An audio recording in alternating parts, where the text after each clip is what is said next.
네, 우리가 예수님 말씀을 오늘도 들으려고 나왔어요. 예수님 말씀을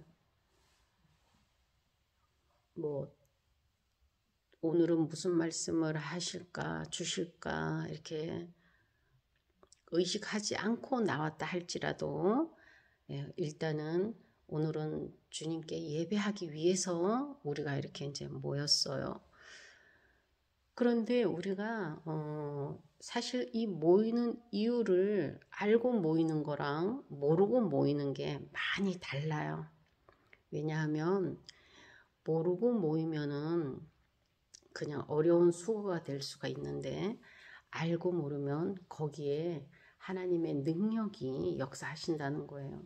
그래서 우리가 주일날 이렇게 모일 때는 오늘은 하나님의 능력을 내가 맛봐야지.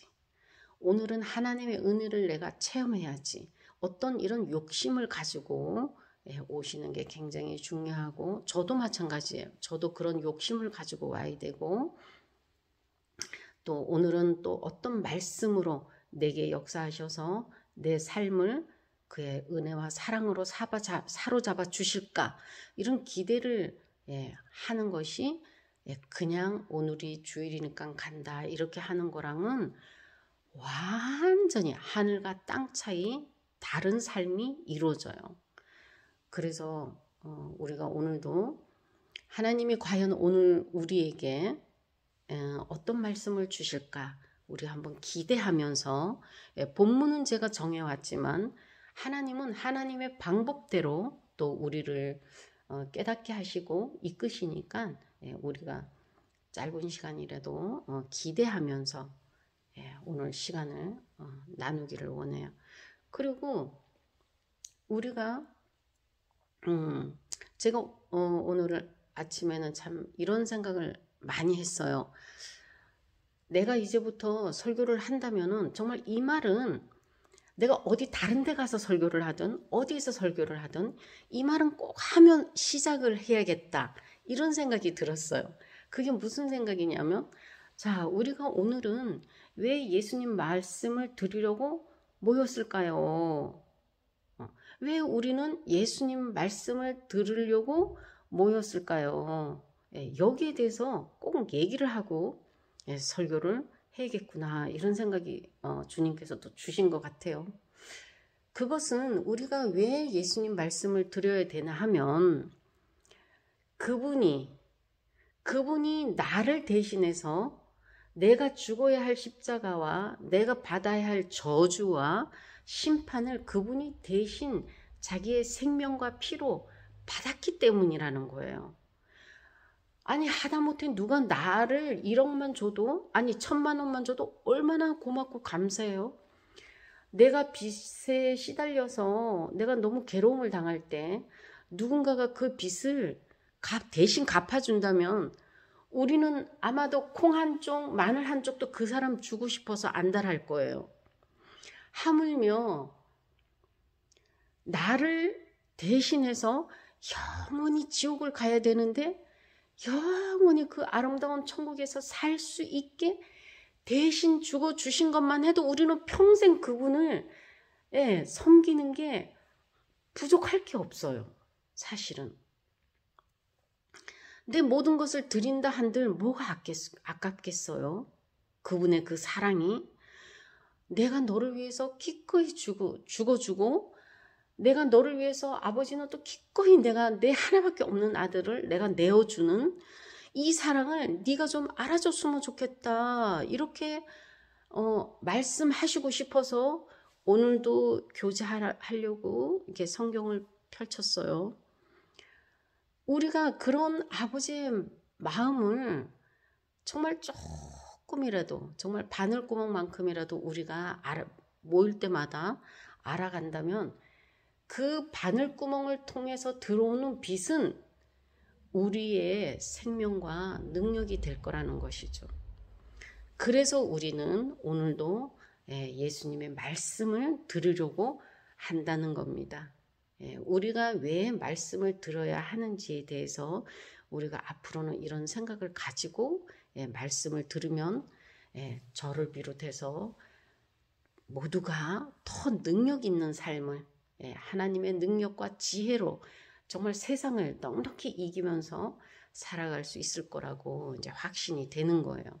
오늘 아침에는 주님이 그런 또 깨달음과 용기를 주셔가지고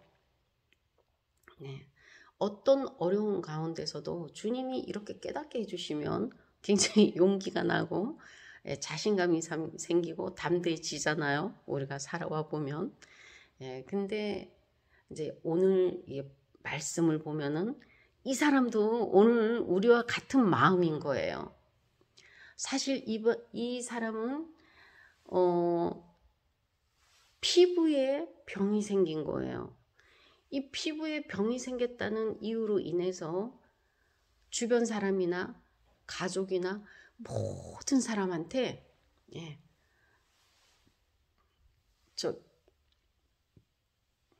그걸 뭐라 그러죠? 그 격리를 당해요. 이 사람은 얼마나 마음이 괴롭고 아프겠어요? 아무도 내 마음대로 만나지 못하니까. 그런데다가 이 시대에는 이런 사람들이 하나님이 이런 법을 주셨어요. 이렇게 피부에 병이 걸린 사람은 나는 부정하다, 나는 부정하다 소리를 쳐야 돼. 아니 그냥 가만히 있어도 괴롭고 힘든데 그러니까 사람들이 나한테 가까이 오지 못하게 나의 부정한 것을 만지지 못하게 부딪히지 못하게 하기 위해서 나는 부정하다 나는 부정하다 이래요. 이게 가슴에 얼마나 이게 참 멍이 그냥 시퍼런 멍이 가득하겠어요. 그렇게 이걸 외쳐야 하는 그 심정이 얼마나 참 괴롭고 아팠겠어요. 제가 이 말씀 묵상하는데 어제 저녁에 이제 남편이 이제 하라고 그래서 제가 이제 묵상을 이렇게 해보니까 그 생각이 떠오르더라고요. 사마리아의 우물가 언니 생각이 떠오르더라고요. 그 언니가 얼마나 삶이 고달프면은 자기가 그렇게 살아가는 것이 그냥 어떻게 살아도 만족을 못 느끼잖아요. 얼마나 괴로웠겠어요. 그 삶이 남의 그 따가운 시선을 받아가면서 산다는 게. 그런 거와 마찬가지로 이 사람도 똑같다는 거예요. 얼마나 이 삶이 정말 비참하고 정말 참담하고 이게 정말 이 사람이 나의 삶이라고 이 사람의 삶이 나의 삶이라고 생각한다면은 이님은 눈물이 마를 날이 없을 거예요. 이런 사람이 어떻게 했느냐 어떻게 예수님을 만났느냐 이거예요. 그러니까 우물가의 언니도 마찬가지고 이런 사람이 이렇게 정말 이 세상에 벌레 취급을 받고 사람들의 그 정말 따갑고 그 아픈 시선을 받으면서 살아가는 이 사람 마음에는 어떤 마음이 있었길래 과연 예수님을 만날 수 있었을까? 그런 거예요. 또 예수님이 어떤 분인 것을 이 사람이 알았기에 예수님을 이렇게 만나려고 했을까? 참 너무 감격적이고 제가 참 이 대목은 눈물 없이는 보지 못하는 그런 대목이었는데 그리고 제가 참 많이 얘기하는 본문인데 그럼에도 불구하고 오늘 또 주님께서 이제 새로운 영역으로 또 깨닫게 해주셔서 나누려고 합니다. 1절에 보면은 예수님께서 산에 내려오시니 이렇게 얘기를 해요. 그렇죠? 예수님께서 산에 내려오시니 그럼 예수님이 이제 산에 계셨다는 얘기죠.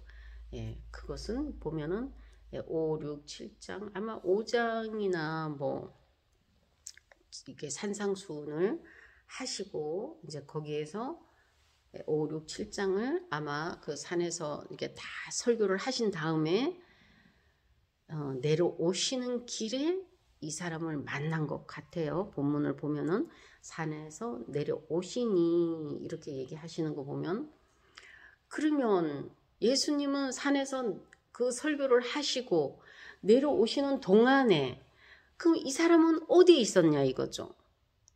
그리고 이 사람은 어떤 마음으로 어디에 있었을까? 어디에 있었기에 이 사람이 예수님을 만났을까? 이제 그것을 보면 많은 무리가 예수님을 따라왔다. 1절에 그렇게 말씀하세요. 많은 무리가 따라왔어요. 그러면 따라온다는 것은 뒤에서 오는 거죠. 앞에는 아무도 없어요. 그러면 예수님이 설교를 마치고 어딘가를 맨 앞에서 가고 계세요. 그리고 그 설교 듣던 많은 사람들은 뒤에서 따라오는 중이에요. 그래서 주님이 가시는데 2절에 보면 누가 있었나 하면 나병 환자가 있었어요. 그 사람이 예수님께 다가와서, 그럼 옆에 있었단 얘기죠. 다가왔어요. 조금 떨어진 데 있었는데 그 사람이 예수님이 가시니까 어딘가로 향해 가고 계시니까 이 사람이 옆에 있다가 나와가지고 얘기하는 거예요. 그 사람이 그렇게, 그리고 예수님한테 절을 해요. 경배를 하는 거예요. 예수님이 하나님임을 인정하는 것인지 아니면 이분의 능력을 인정하는 것인지 그것은 자세히 모르겠지만 여기서 보면은 이 사람이 나병 환자가 예수님에 대해서 이제 소문을 많이 들은 거예요. 그렇죠? 그러니까 뭐라고 얘기하냐 하면 절을 하면서 주님은 하시고자 하시면 나를 깨끗하게 하실 수 있습니다. 이렇게 얘기해요. 그럼 이 사람은 이 말은 무엇이에요? 주님이 하시고자 하시면, 그러면 주님은 하실 수 있다는 것을 이 사람은 이미 신뢰하고 있어요. 이미 신뢰하고 있으면서 당신은 마음만 먹으면 나를 깨끗하게 할 수 있는데 혹시 당신은 나를 깨끗하게 해줄 마음이 있습니까? 이렇게 묻는 거예요. 저는 이게 항상 요 대목이 저를 많이 울리는 대목인데 얼마나 이 사람은 이 자신감이라고는 일도 없고 자기가 이분을 신뢰하고 믿으면서도 이렇게 나를 고쳐 주실 수 그 마음이 있을까 확신이 없는 거예요.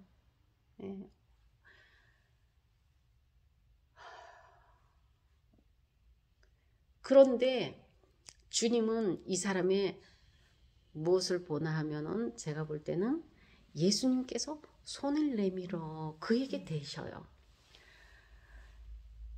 이게 우물가에 언니가 그 땡볕에 아무도 안 나오는 그 시간에 우물가에 오듯이 이 사람도 아마 아무도 없는 곳에 혼자 숨어 있다가 저 멀리서 예수님이 설교하시는 거 다 들으시고 예수님이 나한테 올 거라고 생각을 했을까요? 못했겠죠. 그냥 내가 저분 옷자락이라도 좀 만지면 내가 나을 텐데 이런 그 여인과 같은 믿음이 있었겠죠. 근데 저분이 나를 고쳐주실 마음이 있을까? 이런 마음을 가지고 저 멀리서 그분이 설교하시는 말씀을 이렇게 듣고 있었겠죠. 얼마나 이분을 사모했으면, 예수님을 사모했으면 이렇게 나와 있는 이 사람을, 이 시대에는 그런 환자를 만지면 이 사람도 부정해가지고 이 사람도 뭐 재물을 갖다가 바쳐야 돼요. 며칠 동안 뭐 격리되고 막 이런 게 있잖아요. 이스라엘에서는. 그럼에도 불구하고 예수님은 이 사람한테 손을 댔다는 거예요. 그럼 이 사람한테 손을 대면 이 몸이 이렇게 크잖아요. 근데 예수님이 손을 댄 곳은 어때요? 요만한 부위밖에 안 돼요. 요만한 부위밖에. 제가 아까 11조도 얘기하고 우리가 거룩하면은 우리가 주님을 향한 마음이 이렇게 계속 불타오른다면 가정 모두도 그런, 이게 똑같은 원리예요.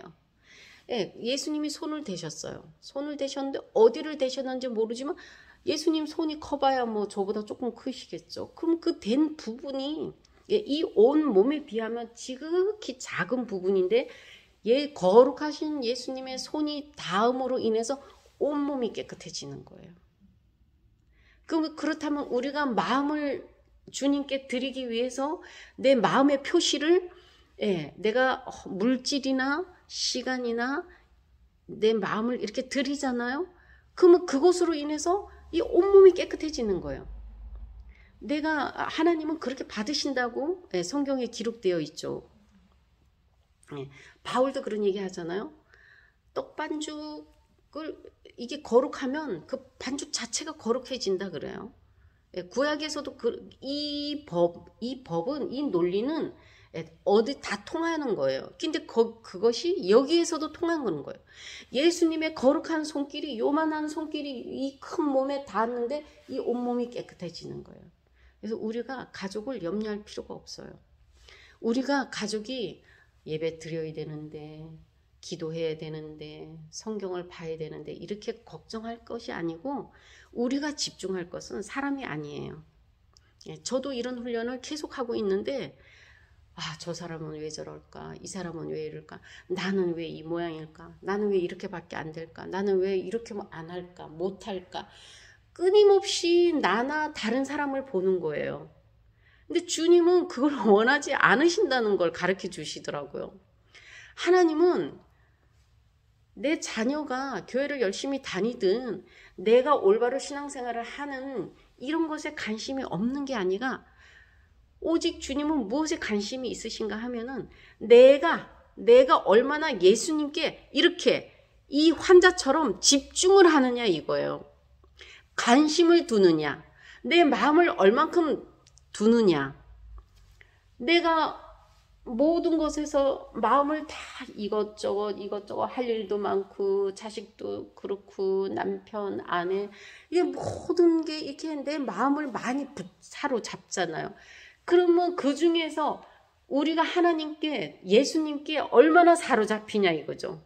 24시간 중에 내가 과연 주님께 요 손바닥만큼 사로잡혀도 된다는 거예요.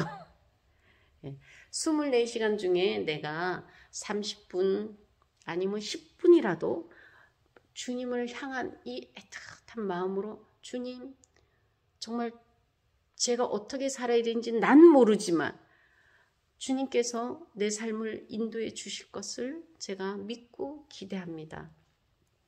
이렇게 저도 나병 환자처럼 아니면 우물가의 언니처럼 저도 주님을 사모합니다. 더 사모할 수 있도록 도와주세요. 이렇게 우리가 계속 주님께 내 마음과 관심을 갖는다면 나머지 반죽들이 다 거룩해진다는 거예요. 나머지 몸이 다 깨끗해져 버렸어요. 너무 어린아이 피부처럼 깨끗해졌겠죠. 이런 것을 우리가 오늘도 이 말씀을 통해서 3절에서 내가 너를 깨끗하게 해주고 싶다. 내가 너를 깨끗하게 해줄게. 내가 원한다. 내가 원한다. 내가 원해. 너를 깨끗하게 해주고 싶은 마음이 그게 나의 열망이란다. 이렇게 말씀하시는 거예요. 그렇다면 지금 우리가 아프거나 문제가 있거나 힘든 일이 있거나 이렇다면은 그 문제를 주님께서 내가 그거 해결해 주고 싶다. 내가 그 문제를 내가 책임지고 싶다. 내가 도와주고 싶다. 이렇게 말씀하지 않으실까요? 그렇게 말씀하실 수도 있겠죠. 근데 우리가 하실 거야. 나를 위해서도 이 나병 환자한테 하신 것처럼 내가 그렇게 해주마. 네가 원하는 대로 해주마. 우리는 주님 회복되길 원합니다. 쾌유되길 원합니다. 이 문제가 풀리기 원합니다. 나는 이렇게 풀어졌으면 좋겠어요. 이렇게 해결됐으면 좋겠어요. 이런 것들을 지금도 주님은 우리한테 내가 그렇게 해주마. 내가 원한다. 그렇게 너에게 그렇게 해주기를 내가 원한다. 내가 너무너무 원하고 있어. 네가 그런 말을 하기를 내가 기다렸어. 내가 얼마나 기다린 줄 아니? 나의 사랑을 네가 조금이라도 안다면 그 말을 조금 더 일찍 해주지 그랬니? 오히려 이렇게 말씀하실 수도, 저는 그렇게 말씀하실 거라고 생각이 들어요. 그러니 우리가 주님한테 이 세상에, 그래서 찬양도 있잖아요. 나와 세상은 간 곳이 없어야 되더라고요. 그리고 오직 주만 있어야 되는 거예요. 내 삶에는. 그 찬양을 참 많이 제가 수시로 생각하는데 정말 그게 맞다. 정말 그 찬양이 맞는 찬양이다. 이렇게 생각이 들었어요. 그래서 저도 이제 계속 훈련하고 있어요. 정말 세상과 나는, 사람들은 보지 않고 사람의 말은 듣지 않고 그냥 사람들 무슨 얘기하면은 친절하게는 대답해주고, 아 그렇군요, 아 그랬어요, 이렇게는 하지만 사실은 그들을 위해서 내가 마음을 많이 빼앗기지는 않겠다, 이런 이제 생각을 많이 하고 살아가고 있어요. 근데 오늘 이 말씀을 보면서 야, 주님은 우리를 통해서, 나를 통해서 내 가족 모두를 또 회복시키는 그런 기대를 하라고 하시는구나, 이런 생각도 또 믿음을 주셨어요. 그래서 이제 그 믿음이 강해지도록 계속 저한테 그렇게 이제 계속 말을 해줘요. 맞아. 나를 통해서 내 가족 모두가 강건해질 거야. 마음과 몸이. 그리고 다들 신앙이 좋아질 거야. 다들 하나님의 은혜가 풍성해질 거야. 이렇게 저도 자꾸 훈련하고 있습니다. 우리가 이런 훈련을 통해서 더욱 하나님께 우리가 더 많은 찬양을 올려드릴 수 있기를 원합니다. 감사합니다.